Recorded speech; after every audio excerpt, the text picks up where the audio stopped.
My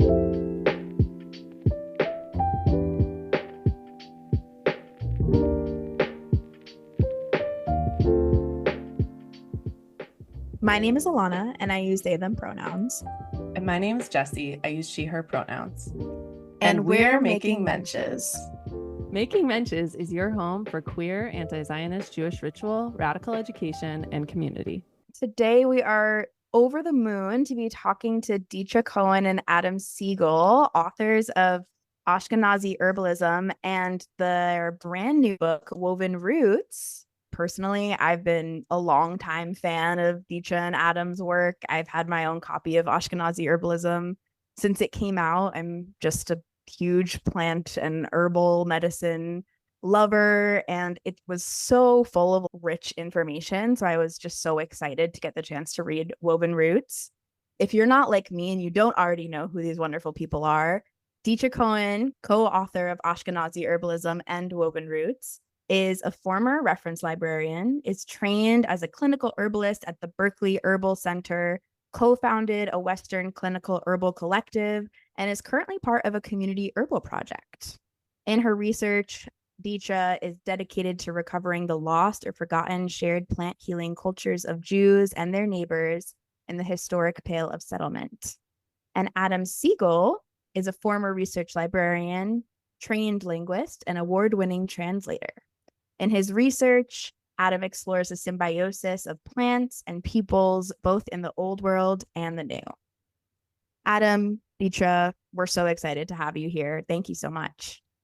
Thanks. We're totally thrilled to be talking to you. What brought y'all here? This is like such specific work. Like, what brought you to this work more broadly? What made you interested in plant medicine and the history of it?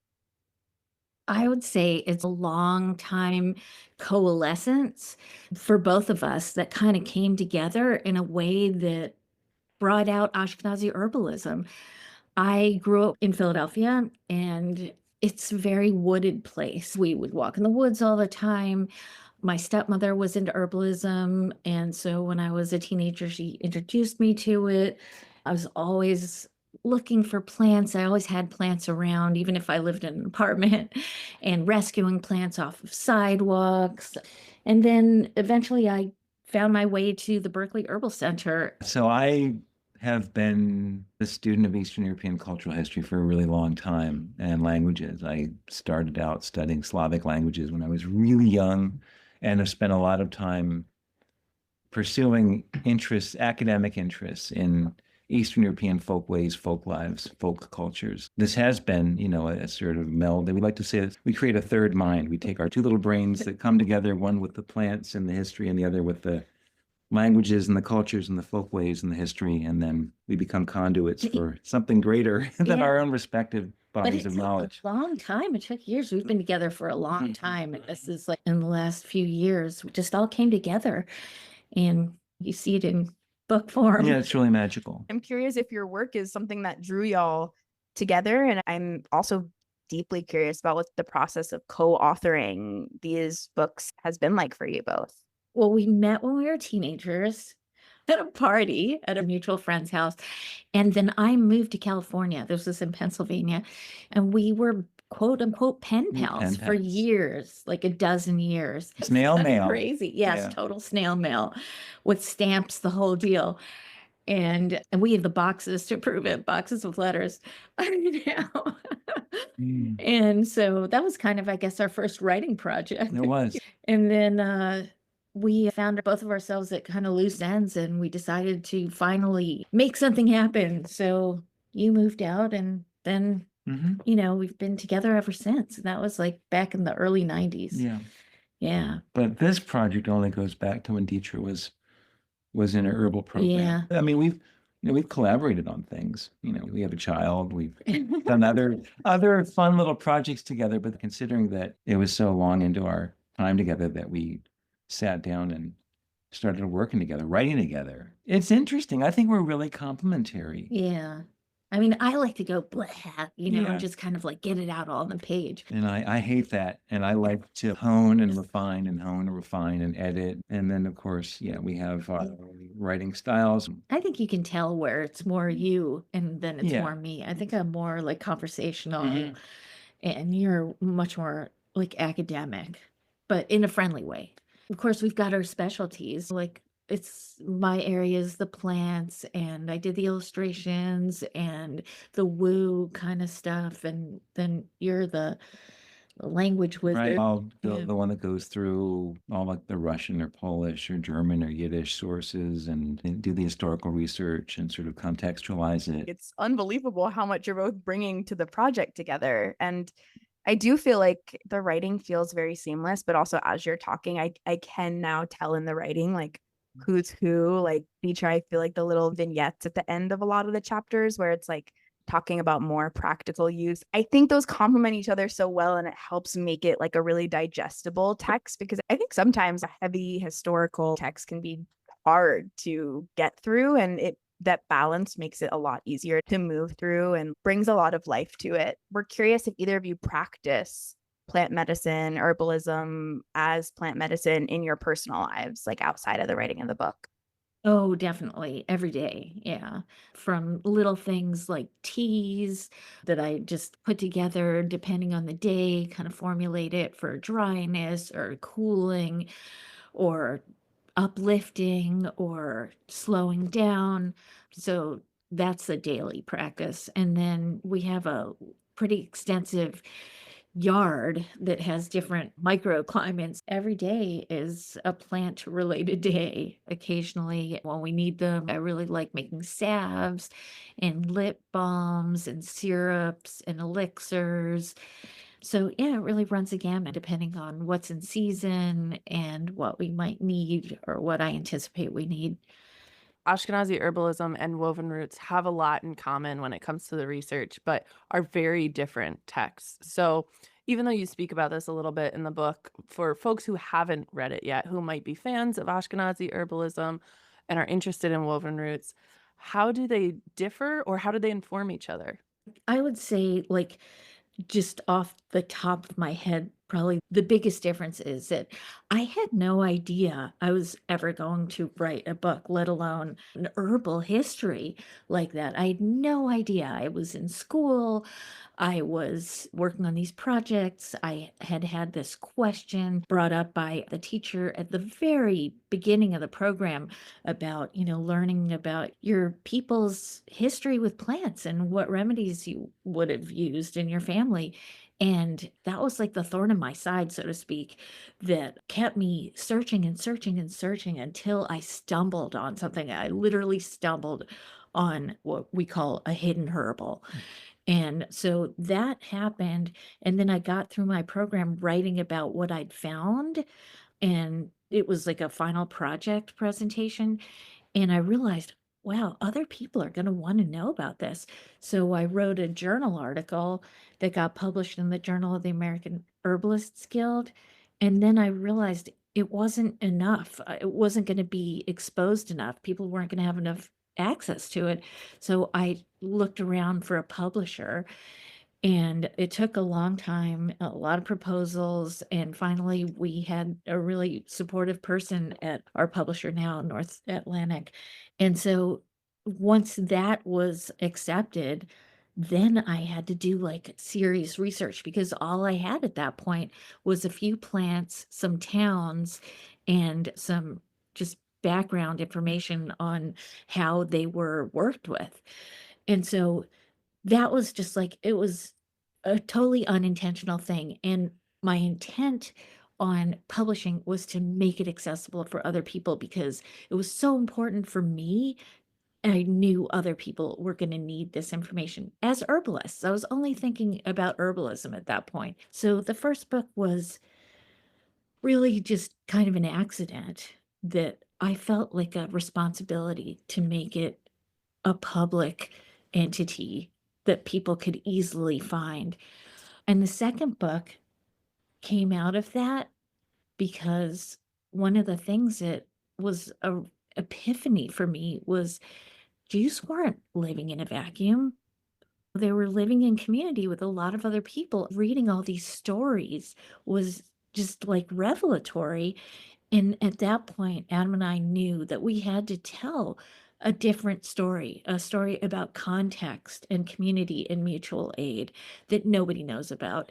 And it just counterbalanced all the things that we had heard all our lives that needed this balance because our families, the ancestors, had been there for 1,000 years, maybe more. And these stories about the lives that they lived there are just unknown.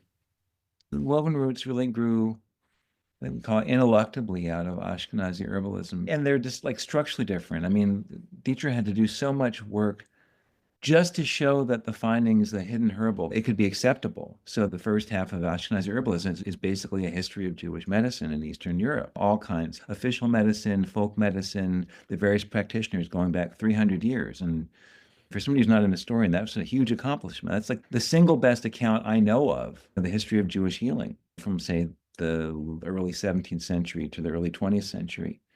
And it feels more academic, certainly, than Woven Roots, because we felt like we had to legitimize the findings and not to say, well, take it from us. There's a lot of Jews and they're all working with plants and just trust us. This is new information for many people. We have to sort of show our sources like they teach you in school. Yeah. Woven Roots, we both felt like we had a luxury to work from our hearts and work from intuition and also build on all the information. I mean, we could have made 10 books. So we just really wanted to make sure that the broader story could be told. Because there is some amazing stories that you can tell, and there's just a whole new worldview that you can apply to your own history or other people's history or regional history, or the whole notion of what are diasporic communities like, or what are mixed communities of people who all share the most intimate remedies for all the most important things in life, from being born and childbirth and getting sick, growing old, dying.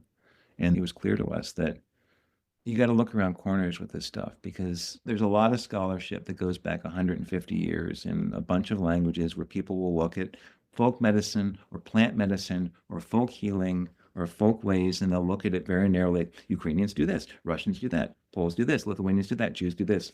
But nobody had ever actually tied them together in that way. You would look at the plant history and just be silent on who was working with plants, or you would look at folk ways of different populations, and especially in the case of Ashkenazim, most of the ethnographers who took the trouble to go out and, as we talked about in Ashkenazi herbalism, had no interest in plant healing or women's healing or women's ways of being in the world. And that was we call those the erasures. And there's so many of them when it really was important, but not impossible, to sort of scrub away at the layers that have been painted over and actually recover an enormous amount of stuff.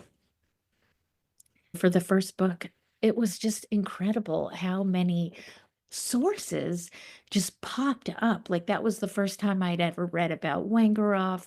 There's another book called And Prairie Dogs Weren't Kosher, and it had like a story about this midwife from Kresilev in Ukraine who had come as a pioneer to the United States. And Ansky, I'd never heard of Ansky before, and Nathaniel Deutsch had translated his surveys from the early 20th century.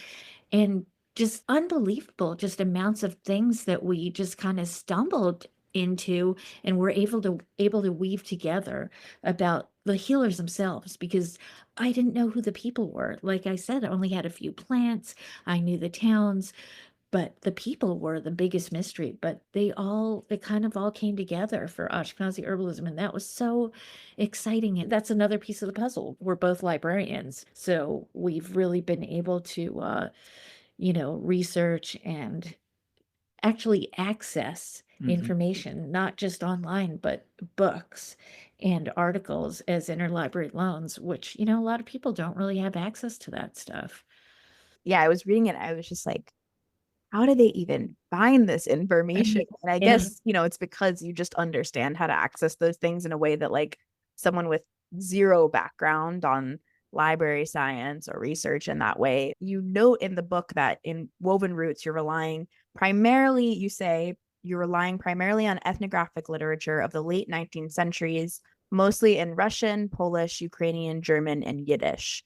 for Woven Roots. Adam, it sounds like you were doing a lot of the translation, but my first thought when I read that was like, how did they find people to translate all of that? Could you maybe speak to a little bit of the magic behind being a librarian and translator? Yes, I've spent a lot of time working with Eastern European languages. I've translated out of most of them. I've gotten translation awards for Russian or whatever in the past. I've worked with foreign language texts for a really, really long time. I'm comfortable with them. Okay, confession, we work a lot with the Hebrew language text of Tobias HaCohen, the Masa Tuvia. And, neither one of us has studied Hebrew. We can both obviously read the script. I can read Yiddish just fine, again, because it's an Indo-European language with a lot of German words and Slavic words in it. So even if the Hebrew words are unfamiliar to me, I can, the rest of it's clear. But the Hebrew, especially HaKohen's Hebrew, because it's before modern Hebrew, and it's not ancient Hebrew either. It's from this sort of artificial, early modern, early 17th century language of scholarship for a very, very limited audience. Full confession, I would literally type it into this keyboard called Lexi Logos because all of the OCR is very hard to read. Yeah. So Online character recognition. Yeah. For the PDFs. Yeah. So I type it all into Lexi Logos and then run it through Google Translate. And so that's kind of how we did Ha Cohen. It was really intense. And I've been doing it for years now. And he has a lot of Latin, some Turkish, a lot of different like Ashkenaz, what he calls Ashkenaz. So some Yiddish in there and smattering of other languages. Mostly I concentrated on two sections, which was his section on trees, medicinal trees, and also his plant glossary at the end, which is pre-Linnaean, but he has a lot of Latin words, which was really helpful for identifying the plants. And it's a crazy text. It's got so much in it, and it deserves to be fully translated because it has a lot of hidden knowledge in there, especially about women's medicine, which never got written about. So I encourage somebody out there to take on the task of, fully translating Masa Tuvia.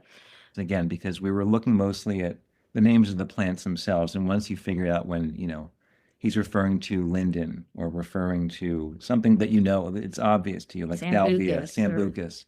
And then you would look for that in the text. And it was often like sentence by sentence, maybe paragraph by paragraph, or looking for keywords once you'd identify them, like woman or womb. He has it broken up in women's medicine and children's medicine and different like digestion and the brain. It's a really interesting text and it's just totally overlooked and neglected. Thank you for giving us like a look behind the curtain. It was something I kept thinking about when reading it. I was like, I just can't imagine like doing this level of in-depth research with these kind of texts, but it sounds like this is just like your world. I wanted to call back to something that you had mentioned earlier, which was just the necessity of this work. Like it just didn't exist really before. There wasn't like a similar reference point.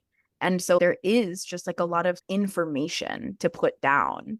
That's why Ashkenazi herbalism for me felt so like, I mean, it felt huge. It felt groundbreaking for that text to exist for me. I'm deeply interested in herbal like medicine and working with plants in that way, but I couldn't understand like what my ancestral connection to plants and herbal medicine was. And there wasn't really a lot of information on it that I could access. And so what an incredible like reference material source for so many of us who were so curious like what our ancestral ties were. And I think that Woven Roots does something so special, which is something that y'all touch on, which is bring in this communal element that is so important and highlight the fact that like it was not siloed to like, okay, just Ashkenazi communities were doing this healing. Like the way that you talk about the transference of different plants and the ways that different communities were sort of like exchanging that knowledge is so beautiful. And it paints such a more clear picture of what was happening in the Pale during this time that you're writing about, where like Jews and non-Jews alike were sharing these different tools with each other and working in harmony together. And also like communities that might have been super far away, we're still exchanging knowledge and plants with each other. I think that that was the element of Woven Roots that was so special and different. What can the communities of the Pale teach us about the importance of communal care in the present moment? How can we apply some of the lessons that Woven Roots kind of brings to light about communal connection to now in a time where maybe we're like lacking some of that, or it can feel like we are? In a really general sense, for me, it's indicative that we need to question everything. We don't really do that anymore. I remember when I was growing up, there was a bumper sticker, question authority. Well, now I'm like, let's question everything because if I hadn't been so persistent in questioning what I thought, oh, maybe, my ancestors didn't have a plant tradition because the rabbis outlawed it. And that just didn't sit well with me. And I'm Right. like, how could that possibly be? That makes no sense. Mhm. So just that persistence of questioning something that didn't sit well, it just didn't seem right, really led to my breakthroughs with my research. And I just think it's really important to do that. If something doesn't feel right, examine it, research about it, find out why it's uncomfortable for you. So that's on the general level. And then I was thinking our ancestors didn't have cars. They barely had horse and buggies. People walked a lot. They slowed down. Their lives were not as fast as ours are. And that makes such a difference. If you walk, you notice stuff, and not just in the one day that you're walking, but over time, you'll see the same plant. You might see a sidewalk with nothing in it in the winter. And then as spring gets closer, you see a little green thing pop out of a crack in the sidewalk and go by there in another couple weeks and it's a leaf. And then, oh, wow, look at that. It's an actual dandelion. And then it has a flower, and then the flower has seeds and they disperse. And then the whole thing starts over. And just getting to know one plant in one sidewalk, it's revelatory to just be in communication with the world around us, and I think that's really important, especially these days when everything's so speeded up and everything that we know is trying to separate us from who we really are, which is a part of nature. I mean, we also come from the earth and we belong to it and we need to take care of it. And so slowing down really, I think, can help bring that into focus when we're all so busy just living these speedy lives. And also just that particular region, the Pale Settlement or the former Pale Settlement, broadly, broad Eastern Europe, Central and Eastern Europe, from like the Black Sea to the Baltic Sea, huge chunks that are really flat. It's really, really easy for both people and, more importantly, for plants to move around. And one thing we noticed is that plants like to move around. So Eastern Europe is a really amazing both crossroads for all sorts of plant migrations from east to west and west to east, from the Mediterranean and the Atlantic all the way to East Asia. And then, of course, after the conquest of the New World, many New World plants made their way very happily to Eastern Europe. I think at one point, Ukraine, Romania, that was one of the largest tobacco planting regions in the world, more than like the American South. And of course, all of that made its way into folk medicine. It's amazing how ancient the reliance on quote exotic spices like Yeah. cinnamon and Mhm. nutmeg and ginseng and ginger and Yeah. have been in the tiniest little, not even shtetls, like little tiny villages like Derfur would have a spice merchant who would have the most exotic plants for sale in a community of 300 people, and you could actually go and get your hands on everything from rosemary and pomegranates and oranges and bricks of tea and sesame and rilla, Peanuts. quinine, peanuts. Yeah. It's crazy. Just to bring it back to plants and plant medicine, pharmaceutical companies, even today, go into indigenous communities and they borrow the indigenous knowledge. And then what they'll do is they'll extract what they call an active ingredient from a plant. And so many of our medicines come from that, contemporary medicines, and people don't really know that. And so if you did a search like in the med database, just for any plant, you will see so many studies on how to extract and exploit this indigenous knowledge. Even though we're far away from the shtetl, we're all still using plant medicine and we don't even know it. That purposeful obscuring of the origin of our medicines and our food and all of the things that we depend upon and who that serves, right? Like who does it serve for us not to know how to heal ourselves is such an important lesson and question for us. And thinking back to how much your own ancestries informed this book and thinking about your ancestors and your personal connections had already had me thinking about these concepts of I don't know who said it, and I'm gonna get in trouble with like the professors that taught me this probably over and over again. Jewish history is memory, that it has lived on through our memories and all the ways we've told our own history to ourselves throughout time. It was so inspiring to then see you using Yizkor memory books as like source text for our own stories. So I was curious if you could talk a little bit about that or how you came to even think that was an area to explore. Was it accidental? I don't think it was accidental. I can't remember the exact moment, but I had already known about my grandparents' Yezkor because they had come from this small town in Poland, and we had looked at that book for just genealogical information. So I knew they existed. I knew mostly what was contained in them. And so at one point, I started doing literally Google searches with like a term like berry or berries and jewishgen.org or Kahila links, and I would get a lot of hits on these things. I did read a lot of Yizkors, and there's amazing stories in there. It's heartbreaking, just really poignant, like poetry and stories about the love and the longing for the land and the places where people lived for hundreds of years. And it was amazing. And it was also really painful because there's a lot of the Gizkors, if not all of them, talk about how people survived during the Shoah and then afterwards. And then they list the necrology of all the people who passed and were murdered. And so it was kind of a mixed blessing going through the Gizkors. I highly suggest if you know your family's town to look for that. And Jewish Gen is doing a project where they're translating, a lot of them. So it could be that your town book might be translated out of the Hebrew and the Yiddish already, or it might be they might be looking for somebody to fund that. So I think it's really important to get all those translated and just accessible.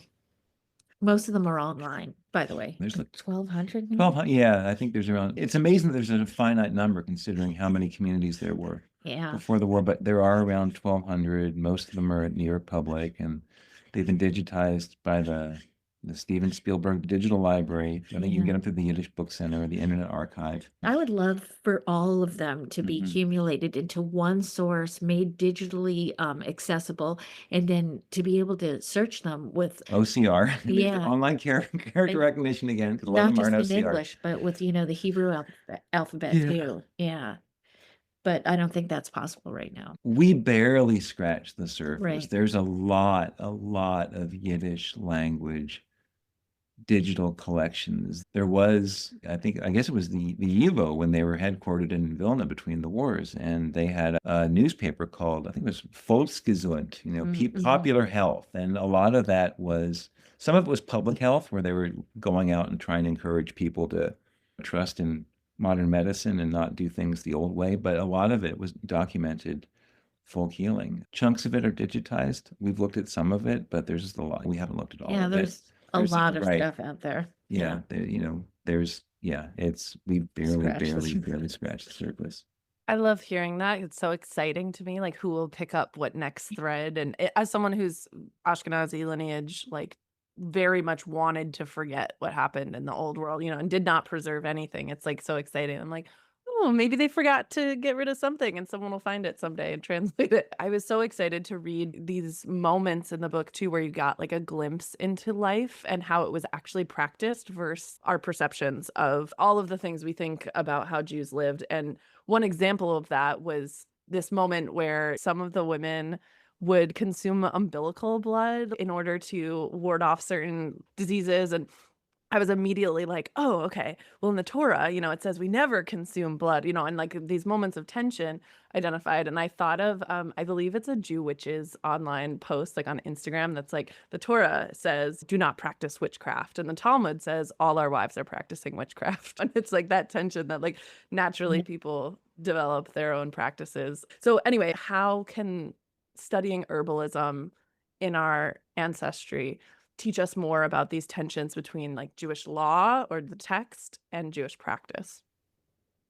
It is really interesting. I mean, I remember doing some research for Ashkenazi herbalism and ran across a guy named David Ashkenazi, I think his name was, and he was practicing writing maybe in the 1800s. I can't remember exactly at the moment, but he talked about pig fat as like the basis for a salve. And I was just like, what? It blew me away. And so I think what happened after that was I ran across the idea of pikuah nefesh. That is the allowance of being able to circumvent Jewish law in the case where you are saving a life. And so when I really thought about this space for a salve, I thought, well, I'm sure that pikuah nefesh came into play, but it's also a salve is something that you put on topically. So it's not something that you're literally taking into your body through your mouth. I mean, you are absorbing it to an extent, but it's a different thing. And I'm wondering if that's how people dealt with that situation. But it sounds like it was fairly common in the shtetls to be using substances that may not have been kosher or allowed. And then in the case of the blood, it looked to me like a ritual to take a few drops, maybe 3 drops from the umbilical cord of a newborn infant for a woman who was infertile or was having problems conceiving. And so this was in one town, it was reported, and it was in the Polish ethnographic survey. So you have to take into consideration that every town is different. Who knows who's practicing? That may or may not happen somewhere else. Who knows if it was Nabsprecherin who was advising this, and if this was women's medicine that doesn't get written down, that never got written down. It's really hard to say. So, but it was interesting because it was just so odd. And so it seemed worth reporting. But it does definitely show like this tension, as you call it, between what we perceive to be correct and what was being practiced, or at least reported as being practiced. And the tension, I mean, it's not any secret how universal misogyny is when it comes to addressing healing, especially healing performed by women. And the Ashkenazi communities were no different than a lot of other ones. So you encounter, it's in HaKohen. He, in one particular instance, talking about the coltune, which was believed to be a disease that was brought on by demons, and it really involved matted hair. And he had his own remedy, but it was like kind of like an afterthought that he put together and never practiced with. So he didn't know if it worked or not, but he recommended this long like formulation. But he also told a story of a woman whose medicine did work, and it involved a lot of different things that he didn't talk about. And I wouldn't say he put it down, but he was kind of skeptical about it. So we didn't write about this. We hope to write an article about it because it's sort of indicative of about a lot of practices that went on and probably continued on into the 20th century about this. Well, we don't really like what they're doing, but hey, it works, and we're not going to really, put an end to it because, people like it. Or the women, the superstitious women We won't admit that it's effective, but they have an effective remedy, but we don't believe in any of that nonsense. Yeah. Nevertheless, they present the effective Yeah. remedy, without comment. So you run into that a Yeah, a lot, lot. Yeah. a share tree, Mhm. Asherah, the Yeah. the Canaanite, so one of those, the old ancient Near Eastern gods that the Torah said, get rid of all these old idols, and Asherah shows up In in Hakohen. Hakohen as another name for a linden tree, Yeah. presumably because it's So a tree with magical divine protection from a female deity. Anyway, that tension goes in both directions, where you clearly have a lot of, halacha that says don't do this and don't do that. And then you have lots and lots of women healers who do just this and do just that. And nobody complains about it because they're treating children and birthing babies and helping mothers recover from childbirth. And yeah. so, So so it's a little trait when, when, Well, I love that too in the tradition of like diaspora Jews and being American Jews today, and like loving the things we love, whether it's like astrology or a cheeseburger, is like there's always been Jews breaking laws because there's always been Jewish law, So like of course, even back in the shtetl, we might romanticize this idea of like everyone followed the rules and everybody lived this simple life, but like no, people were breaking laws and trying new things and like, yeah, mingling with the other people around. And I think it's just reassuring in some ways. I recently heard a podcast, an episode on Judaism Unbound. Are you familiar with that one?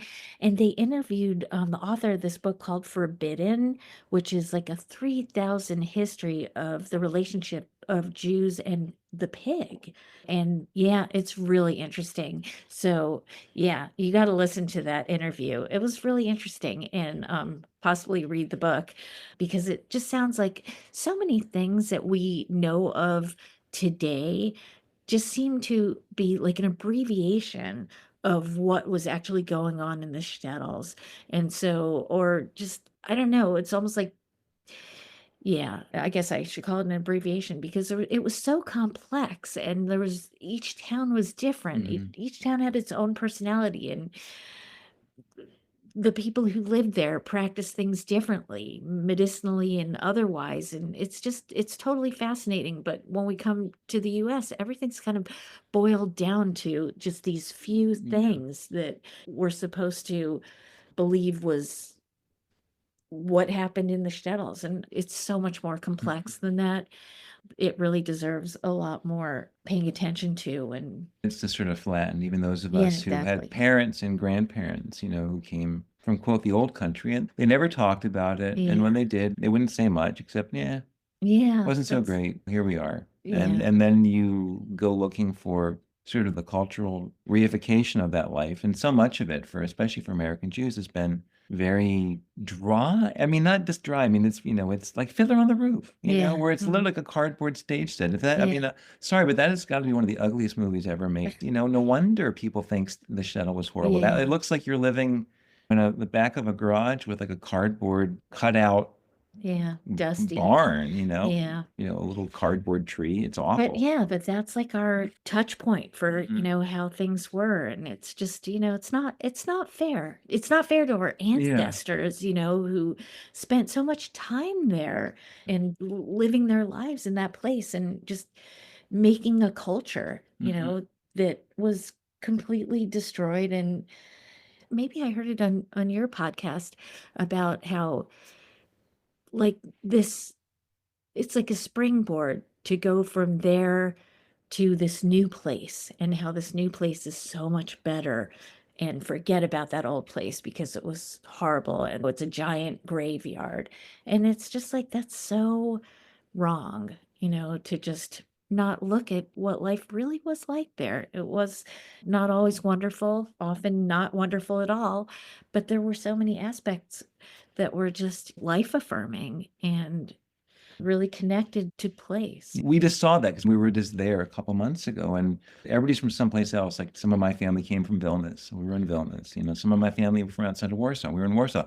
Big cities that you would expect people's memories to be of asphalt and cement and bricks and no greenery.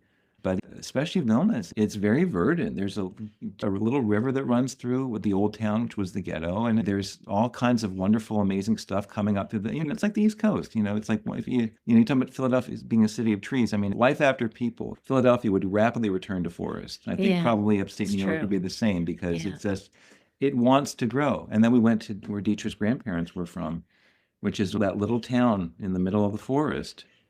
And neither one of us could believe, you had a whole new appreciation for your grandparents. Just from walking around this little town for a couple hours and just seeing just this profusion, this explosion of plant life. It was, and the variety.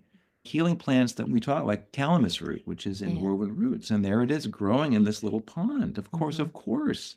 And we had to walk through the woods to We had get to walk there. through the woods to get there. And we heard a cuckoo, and I'm like, what is that noise? And it literally sounds like a clock. Yeah. I had no idea. It sounds like a cuckoo clock. But There's so much like nature in these places that we all come from. From the biggest cities to, obviously the littlest towns, but the biggest cities too. It wasn't flat and dusty and treeless and barren. It's a beautiful, verdant, wonderful, lush. It's crazy. I do think that the reference you're talking about was to maybe our episode with Julie White. Oh, yes. Julie does so much work in Poland and Eastern Europe and bringing light to the fact that it's not just a graveyard. Our ancestors had full lives there, lived there for so long before many of them were murdered there. I think that's part of what feels so important about these texts that you've written is that it like brings that life there. It reminds us that there was vibrant, thriving human life there where people were like using the plants of the communities and land that they were in and other lands that, plants are being brought to them to live. And I do think there is something about American Judaism, which I think is heavily influenced by Zionism, that tries to erase that history intentionally because it makes the focus like what exists for us now instead of allowing us to like actually connect to our roots, LOL. And I think like these books, at least for me, have been really pivotal in reconnecting back to those roots and being like, okay, my ancestors might have been using some of these tools and probably were. It's something that I think we are slowly beginning to excavate. And there are so many people doing the important work of tying us back there. So we appreciate you both for being part of that too. There's so much knowledge that gets lost to time, to tradition. You all talk a lot about how so much of the herbal healing, especially that which is done by women or more woo-woo healers, is not documented. So much of it is oral tradition, so much of it is passed down, and they're not always sources that provide answers. We see that in a few different places in your book, specifically like with Sanical. We just don't have the answers. And I think there are lessons to be learned there. I'm curious if y'all can speak to some of the lessons we can learn from the not knowing or not having the answer and what we do with the fact that there is some knowledge that may just be lost forever to us. I guess it's like a kind of a study in patience, really. That particular plant comes from Schechter's Dictionary of Plants, and it was a refuah plant, meaning it was a remedy plant. And there were only 5 plants in his book that had that as part of their name, refuah. And so there's not a lot written about Sanical, not so much in the Pale. I think what I took away from that is it's okay to not know, even though it's really, really frustrating and I wish there had been more. But you know what? I'm hoping that some people will pick up where we've left off, and keep looking. There are answers out there. We just haven't found them yet. In the case of Schechter, he didn't document in that particular book who his informants were, but all of that information, all of those 3x5 cards and other notes that he took to put that dictionary together are somewhere in New Jersey. And, if anybody has the time and the inclination and the passion, it would be really interesting to find out who his informants were and where they came from and why they called that plant a refuah plant. Why they called rosemary or hedge mustard a refuah plant. I mean, he may have more notes than we're aware of because we haven't been able to have access to that. But so it is out there. Stuff's out there that we just haven't had the time or the budget to run around looking at these things that exist. Yeah, and in some cases, it seems like it's impossible to recover now, but it may have been difficult to recover even 200 years ago. I think we're of the opinion that given Sannicles not widely spread around Eastern Europe, we wonder if it's not a plant that Ashkenazim may have taken with them from Germany, because it's a much more widely employed plant in Central Europe, Germany and Bohemia and so forth. So there's a lot more work to be done. Yeah. We've only just given the tip of the iceberg. I feel like we couldn't do this without talking about the Trianka. For folks who have not read it, do you want to speak a little bit about what the Trianka is? And then I have a follow-up question. We can define it. When people, especially people who know a little bit about Eastern Europe, or would assume like a Trianka has something to do with three, like a troika, it's got three things in it. A Trianka is a complex formulation of as many as a dozen ingredients, often quite exotic plants, that was typically prescribed by women healers to promote postpartum recovery, maybe uterine or abdominal recovery for women who just given birth. That's a fairly broad yet probably succinct, accurate definition. The first time I read about it was in Pauline Wangeroff's Memoirs of a Grandmother. And for me, it was just like, oh my God, look at this. It's got plants, she's talking about plants. This like Boba, a women folk healer, like a grandmother. She literally was a grandmother. It was the author's grandmother-in-law. The author had just given birth, and her husband's grandmother gave her this formula called a Trianka. And the author recounted all these plants that were in it.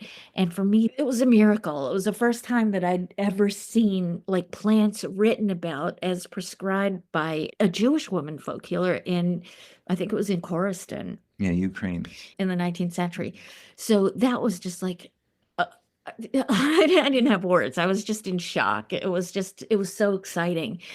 And then we wrote about it in Ashkenazi herbalism, but we didn't know what the significance of it was. And in fact, you hypothesized that the tree was a 3, but we couldn't understand how could it be a 3 if there's more than 3 ingredients.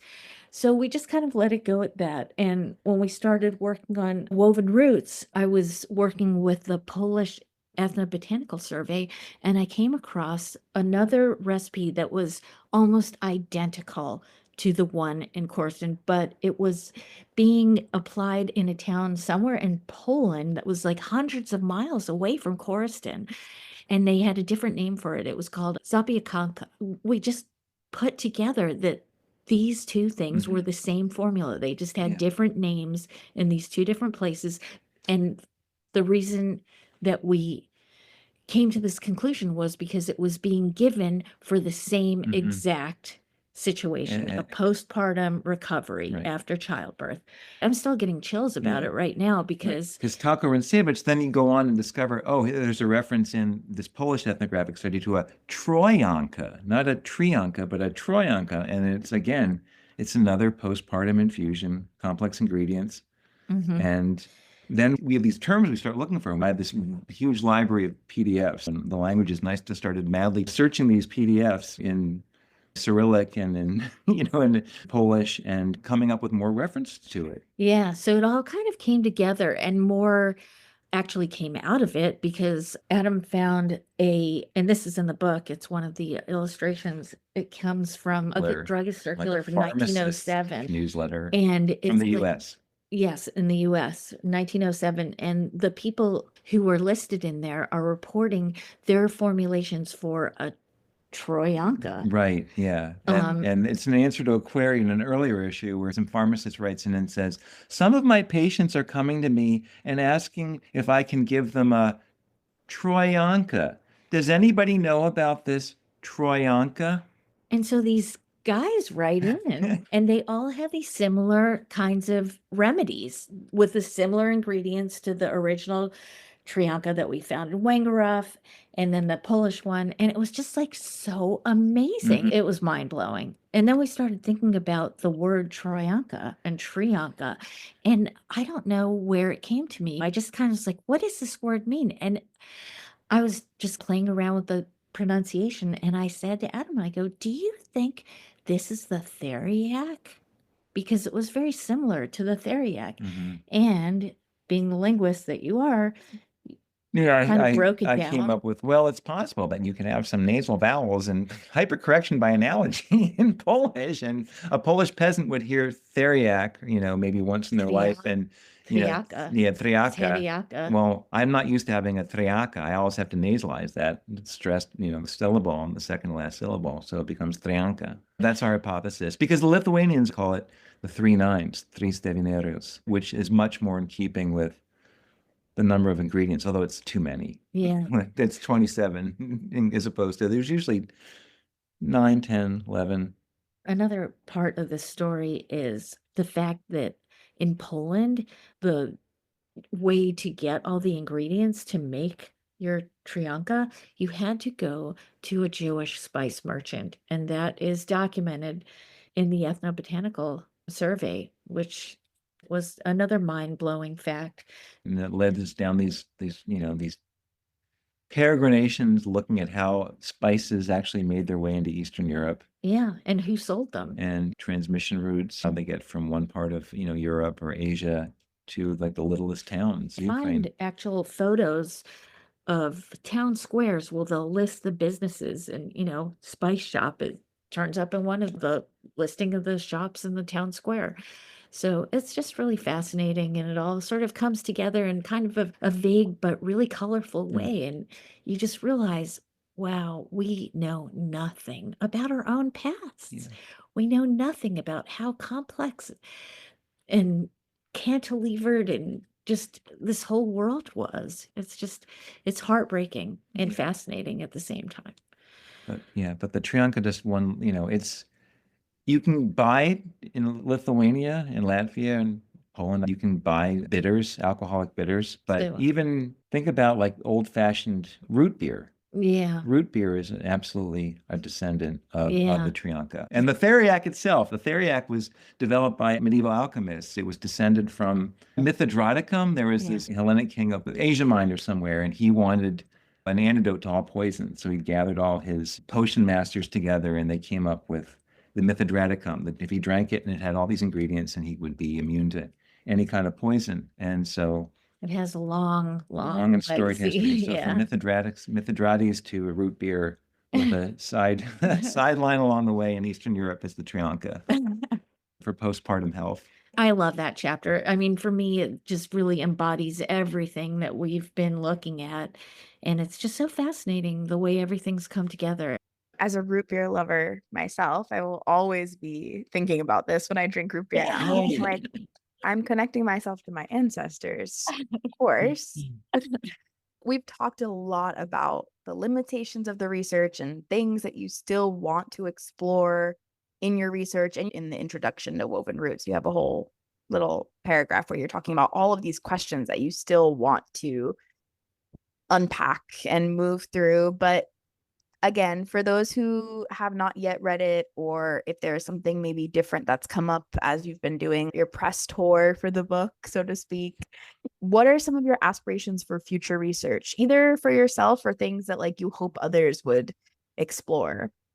We've been talking about this for a while, and we do have a couple of ideas, but it's kind of a weird time right now, and we have to really think about what direction we want to go in. And one of the things that I'd like to do is go back to the town where my grandparents were from, because that family had been there since the town was founded. And I would like to spend a whole year there and just see the cycle of the plants and just witness what it's like to be there for that long.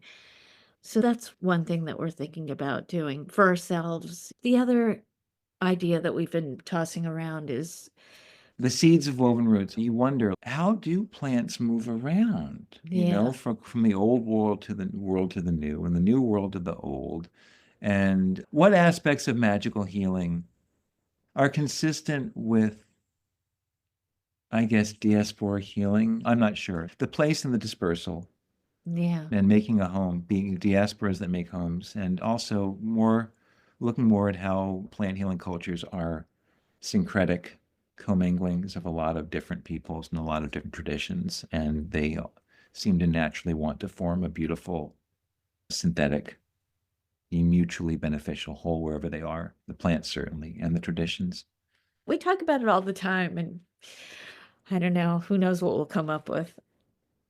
There are a lot of people that, I mean, you've talked to Julie. Julie's doing amazing stuff.